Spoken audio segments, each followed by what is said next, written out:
Hi guys, ako nga pala si Joshua, isang SK kagawad na dating perwisyo, ngayon nagseserbisyo. For today's ganap guys ay maaga tayong gumising guys dahil may gagawin na naman tayong isang aktibidades.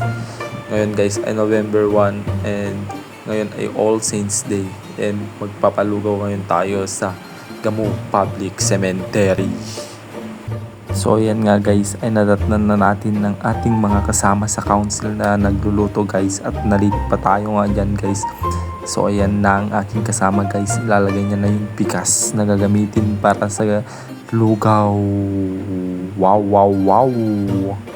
So sa part naman na dito guys ay nakasalang na ang aming lulutong lugaw guys. At dyan minekos-mekos ko na, nakikialam na ako sa nagluluto guys kahit hindi ko naman alam magluto ng lugaw guys. So yan guys, kung titignan nyo guys ang laki ng kaldero na para bang ang daming tao sa sementeryo.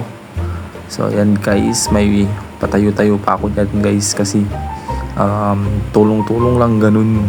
Hindi ko talaga alam magluto ng lugaw na para bang alam ko magluto ng lugaw. So yan guys, busy yung isang kasama namin guys. Kung alam nyo guys, yan guys siyang tagaluto namin dahil may karinderya sila dito sa amin. Siya ang aming cookeries.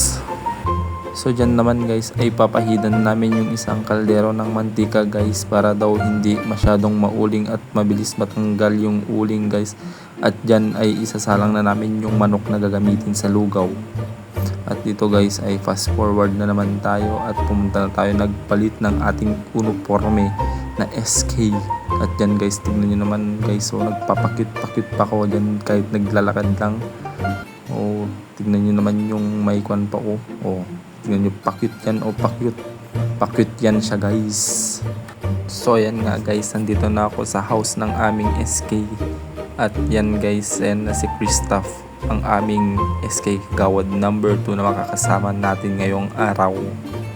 At dyan naman guys ay dumating na yung dalawang BJ namin, si BJ Presa at BJ Albano na SK Kagawad din. At dito sa part na to guys ay kompleto na kami.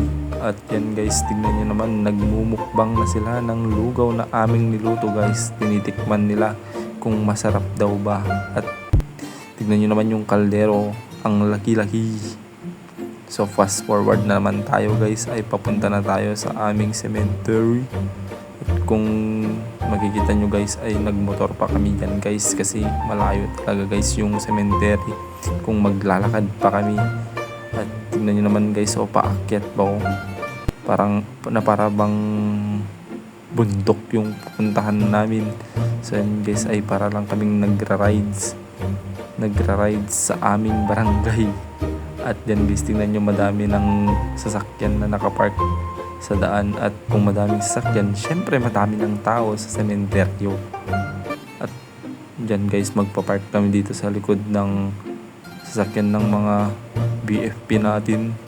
At yan guys, tingnan nyo, may mga poso at tanod dyan guys na at dito pala yung pwesto namin. At ang video na inyong susunod na mapapanood guys ay kung paano namin kinandak ang aming simple but meaningful activity. Thank you for watching.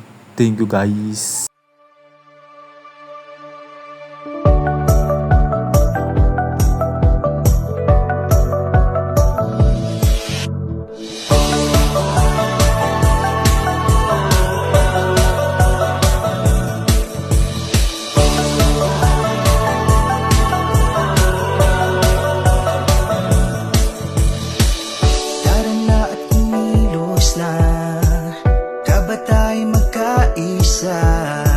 Sa pagsulong ng bagong umaga at pagsibol ng isang simula, maniwala sa kakayahan ng nagkakaisang kabataan na kaya nating